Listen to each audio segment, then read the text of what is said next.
jadi teringat ya, waktu pertama kali transportasi online muncul di Indonesia dan begitu banyak dari taksi termasuk ojek konvensional itu melakukan protes besar-besaran dan membangun narasi-narasi bahwa kendaraan atau transportasi online yang akan muncul ini akan membawa kehidupan yang buruk buat masyarakat Indonesia. Sampai demo loh mereka pada waktu itu, dan begitu juga di media cetak. Kalau kemudian banyak jurnalis atau bahkan dewan pers sendiri bilang bahwa buzzer-buzzer ini meresahkan, buat saya ini lebih kepada persaingan bisnis saja sih. Yang selama ini kue iklan itu banyak dimakan oleh para media-media yang mereka pesta pora di sana, mereka bisa mengembangkan perusahaannya melalui iklan-iklan di sana. Sekarang iklan terbagi nih dengan para influencer, dengan para YouTuber, bahkan juga dengan para buzzer. Yang biasanya mungkin dana-dana pemerintahan masuk kepada para media cetak, sekarang mungkin terbagi lagi nih kepada para influencer, kepada para buzzer.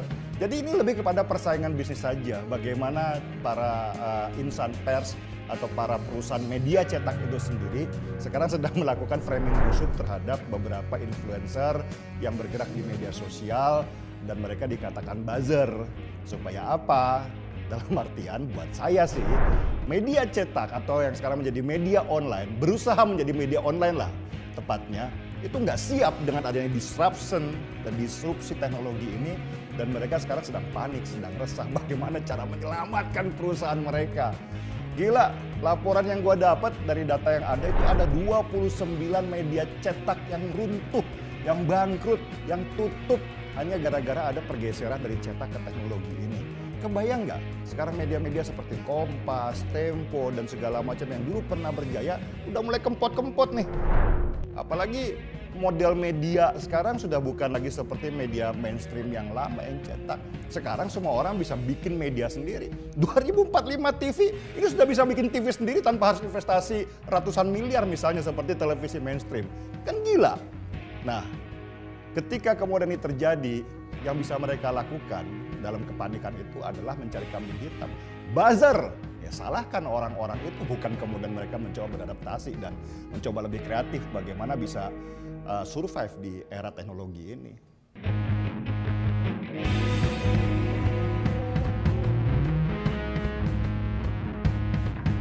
Nah, ini juga saya pengen tanyakan, kenapa sih dituding buzzer cuma hanya pendukung Jokowi? Kenapa bukan pendukung yang lain, misalnya pendukung Anies kek, ya kan, atau pendukung siapa yang lain? Kenapa nggak dibilang buzzer? Jadi yang saya lihat itu sebenarnya karena sekarang ini kan pandangan orang bahwa Jokowi itu punya kekuasaan yang sangat lebih. Yang dulunya pelangap longo ketika awal memimpin mereka tuding, sekarang menjadi rezim otoriter, bayangin ya. Dalam waktu berapa tahun itu bisa berubah pandangan mereka dari orang yang lama tiba-tiba menjadi rezim yang sangat kuat sekali, yang tangan besi, yang bisa mematikan demokrasi. Orang-orang yang sering disebut sebagai pendukung Jokowi ini, termasuk saya misalnya, sebenarnya bukan mendukung sosok daripada seorang Jokowi saja, tetapi kita lebih mendukung simbol pemerintahan yang ada sekarang ini. Kebayang nggak kalau misalnya dibilang bahwa di istana itu sekarang banyak sekali PKI-nya, terus kemudian kita nggak ngomong, terus kemudian kita nggak bantah hoax-nya mereka, pada akhirnya kita biarkan. Yang terjadi lama-lama, hoax-hoax mereka atau fitnah mereka ini akan berganti menjadi sebuah kebenaran yang diyakini oleh orang awam bahwa di istana itu ada PKI. Dan terus siapa yang mau mengcounter isu dan narasi-narasi seperti ini? Kalau bukan saya dan banyak teman-teman lainnya yang menganggap negara ini harus dijaga dari narasi-narasi sesat di media sosial. Nah, kalau kemudian kita dianggap buzzer karena itu, ya saya sih oke-oke aja. Buzzer itu kan dari kata-kata buzz, ya kan, atau dengung. Buzzer itu pendengung. Pendengung itu siapa sih kalau bukan lebah? Ya lebah itu kan nggak akan mengganggu kalau sarangnya nggak diganggu. Selama ada yang mengganggu pemerintahan, maka kami para lebah yang akan menyerang kalian. Dientup biar bengkak mukanya.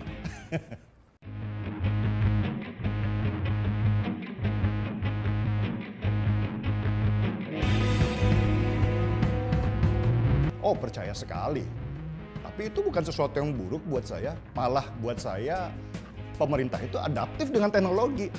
Pemerintah tahu kok sekarang kalau kemudian gua dulu budget untuk pasang iklan untuk mengkomunikasikan program-program dan kebijakan pemerintah harus bayar berapa ratus miliar ke banyak media televisi dan media cetak yang kalau di TV itu per detik itu adalah sekian juta, sekian puluh juta, bahkan bisa sampai sekian ratus juta. Berapa ratus miliar mereka harus bayar.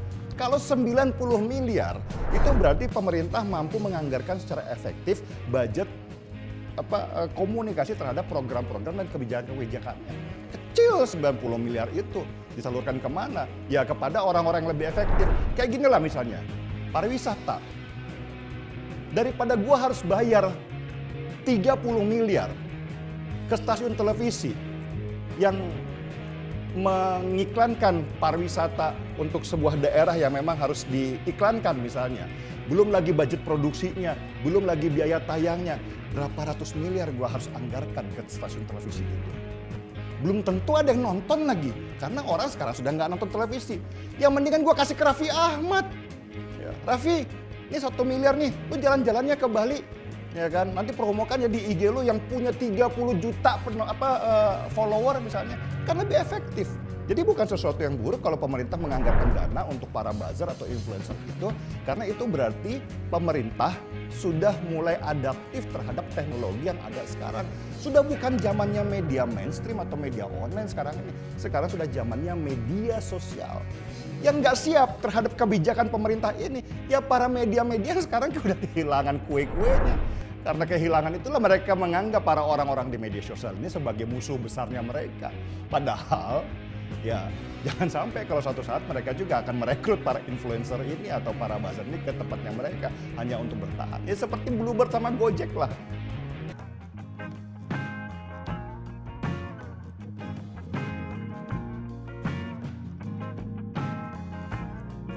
Ya kalau dibilang kampanye, sebenarnya nggak ada hubungannya sama APBN. Itu juga tudingan yang aneh buat saya. Di mana-mana semua kampanye juga begitu. Kalau kemudian Abu Janda misalnya datang dan dia melakukan kegiatan untuk menaikkan nama Jokowi dan kemudian dia mendapatkan uang transportasi, it's okay buat saya. Ya kan? Daripada kemudian Abu Janda dibayar oleh kelompok sebelah, kan bisa-bisa kalah. Wajar aja lah.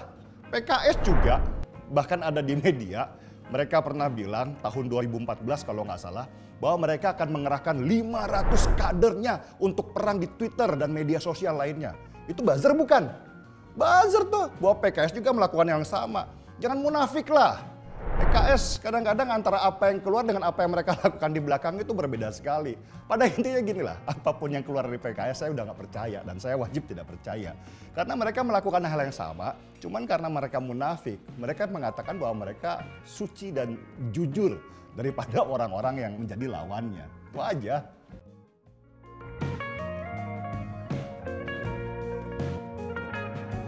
Yang namanya akun anonim, ya kredibilitasnya kan patut dipertanyakan. Kalau orang di belakang akun itu sendiri tidak muncul, ya berarti kita harus bertanya, dia siapa, integritas dan kredibilitasnya itu seperti apa. Jangan-jangan dia punya agenda yang berbeda. Kalau kredibilitas terhadap dirinya sendiri meragukan, ya berarti informasinya juga jangan kita terima mentah-mentah. Kan kita punya akal, kan kita bisa memfilter mana informasi yang masuk, apakah ini benar atau salah.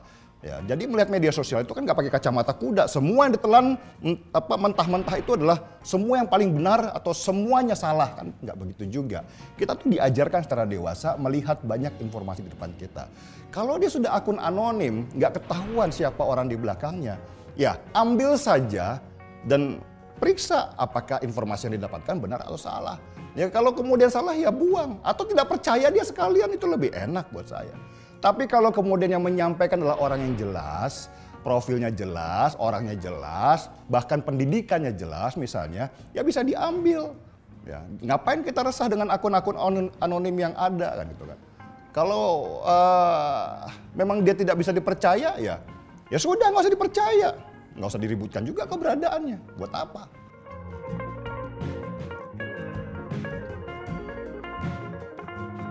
Ya inilah yang saya bilang ya, media online atau media yang berlindung di bawah Dewan Pers ini kadang-kadang banyak munafiknya sungguh.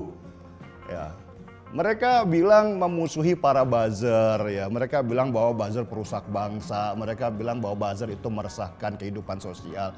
Toh mereka juga hidup dari para buzzer. Cuitan saya itu banyak diambil para media-media online dan di-framing oleh mereka dengan judul yang membuat orang untuk masuk ke dalam, karena buat media-media online itu mungkin nama saya bisa dijual. Ditambah dengan clickbait, traffic di tulisannya kemudian menjadi tinggi. Dalam artinya para media-media online itu juga mencari uang dari keberadaan saya sebagai orang yang mereka anggap sebagai buzzer. Saya nggak terima apa-apa. Semua cuitan itu gratis dan mereka bisa mengkapitalisasinya, memonetisasinya, dan mereka mendapatkan keuntungan dari itu. Terus masih bilang saya buzzer, masih bilang saya merasakan kehidupan sosial, sedangkan Anda mendapatkan keuntungan dari semua itu. Apa yang harus saya sebut lagi kalau bukan munafik namanya? Udahlah, dalam situasi seperti ini, dalam disrupsi teknologi ini, ketika Anda kemudian mengambil posisi sebagai musuh, Anda pasti akan kalah. Yang bisa kita lakukan sekarang itulah bergandeng tangan bahwa ini media sudah berubah semuanya. Dari kekuatan sebuah korporasi menjadi terpecah kecil-kecil menjadi akun-akun pribadi. Nggak bisa Anda lakukan perusahaan-perusahaan yang dulu pernah jaya, terus kemudian memusuhi situasi yang ada. Ya gandeng tanganlah para buzzer-buzzer yang Anda sebut buzzer ya. Gandeng tanganlah para influencer, kan itu juga buat keuntungan Anda. Jangan Anda memanfaatkan mereka demi keuntungan Anda pribadi dengan mengambil cuitan mereka secara gratis, tetapi di luaran Anda memaki-maki mereka sebagai orang yang meresahkan atau ingin menghancurkan kehidupan negeri ini. Berarti kan Anda makan dari bangkainya para buzzer sebenarnya.